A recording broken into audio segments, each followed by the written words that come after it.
Tunakata keki ya Rais Samia kwa sababu zifuatazo. Mnaweza mkaulizwa huko.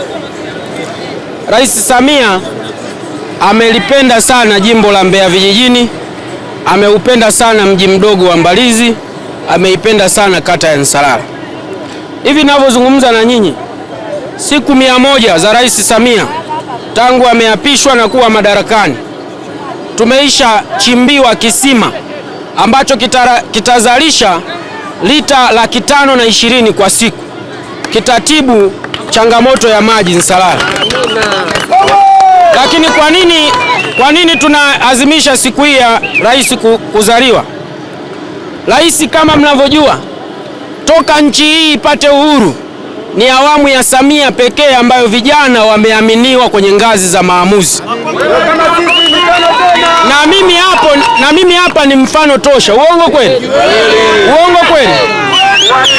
Mwaka gani mliwahi pata diwani ana miaka 30? Ni awamu ya kipindi cha Samia.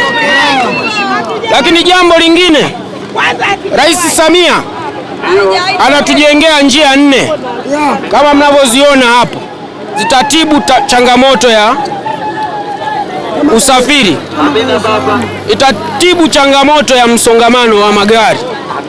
Lakini jambo lingine, tunamwazimisha Samia kwa sababu toka nchi yetu ipate uhuru hatukuwahi kuongozwa na mwanamke.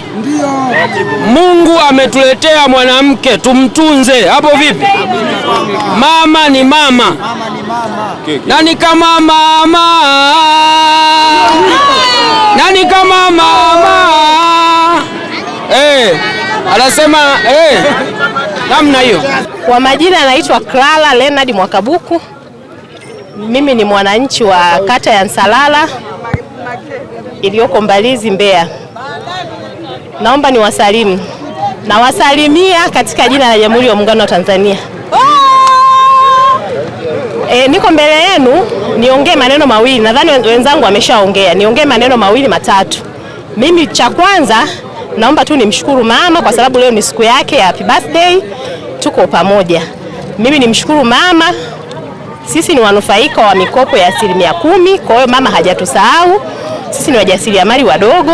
Kwa hiyo mama ametuunga mkono, tunamshukuru kwa hilo. Nadhani mko katika eneo letu hili la kazi. Sisi ni wamama wajasiriamali, tunauza mchele na hela za mama zimetunufaisha. Kwa hiyo tunamshukuru Mungu kwa ajili ya uongozi wa Mama Samia. Asante. Kwa majina naitwa Innocent Msafiri, ni mkazi wa kijiji cha Mbalizi, Mbeya vijijini. Kwanza tunatoa shukrani za dhati kwa kumshukuru mama kwa uongozi bora, kwa jinsi tulivyotoka mpaka sasa tunapokwenda, kwa sababu tulikotoka tulikuwa na manyanyasiko, kulikuwa na viongozi ambao walikuwa wametupandishia ushuru bei ya juu. Viongozi wa sasa hivi wamekuja wametupunguzia ushuru, biashara zinakwenda. Kwa kweli tuna shukrani za dhati. Vile vile tunashukuru kwa diwani wetu kijana mchapakazi, kwa sababu kazi yake ndio inatuunganisha sisi, tunaonana, tunafanya vitu kama hivi, ni jambo la kipekee sana.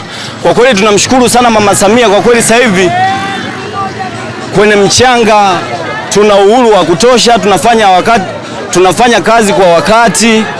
Tunamshukuru sana Mama Samia. Kwa majina naitwa Suzi Noeli, ni mjasiriamali mdogo wa hili eneo lenye tupo. Yaani kama unavyotuona akina mama tunashangwe kama zote, akina mama mikono juu basi. Leo tuna furaha sana. Diwani wetu wa hili eneo ametufanyia surprise ambayo hatujawahi kuona. Kuna wengine tulikuwa hatujui kama leo ni siku ya kuzaliwa ya Mama Samia, lakini diwani wetu ametuambia leo wote tumeacha shughuli zetu kwa ajili ya hilo swala. Wakina mama safi! Tupo hapa kwa ajili ya kusherekea. Leo diwani ametuandalia keki yetu, tunakata kwa ajili ya mama yetu jamani. Yaani hapa tuna furaha, aloandalia kwa ajili ya keki, naomba utukatie tumwakilishe mama yetu. Asanteni sana. Samia! Naitwa Mateo Langton Ntende. Kwanza kabisa nimeipenda serikali ya mama kwa jinsi anavyotukumbuka hasa vijana, ametuletea mafanikio makubwa. Tumeona hasa kwa sasa hizi tuna wabunge ambao ni vijana wachapakazi, na tumeona jinsi wanavyojitoa katika kazi. Tumepata ambaye ni diwani wetu kijana kabisa, tunaona jinsi anavyohakikisha vyema serikali ya mama ni wachapakazi. Tumeona mafanikio yao, na ndio maana sasa hizi vijana tupo hapa, tuna nguvu zote, tunaona nguvu yao, lakini salamu zote tunazipeleka kwa mama, namna anavyowaweka sawa na kuwatuma ili waweze kukaa sawa katika shughuli za maendeleo. Tunapeleka salamu zetu kwa mama, salamu zetu zitufikie kwa Mama Samia. Asante sana, nasema Mungu ambariki. Yesu asifiwe. Kwa majina naitwa Oscar Steward Mwagike kutoka mji mdogo wa Mbalizi, Mbeya. Tunamshukuru Mama Samia. Sisi ni vijana wa Mtoni, tunafanya shughuli ndogo ndogo, hatujai buguziwa, shughuli zinaendelea kama kawaida. Jamani, kwa ufupi, sina maongezi mengi. Mama Samia miaka mingine ijayo. Oye!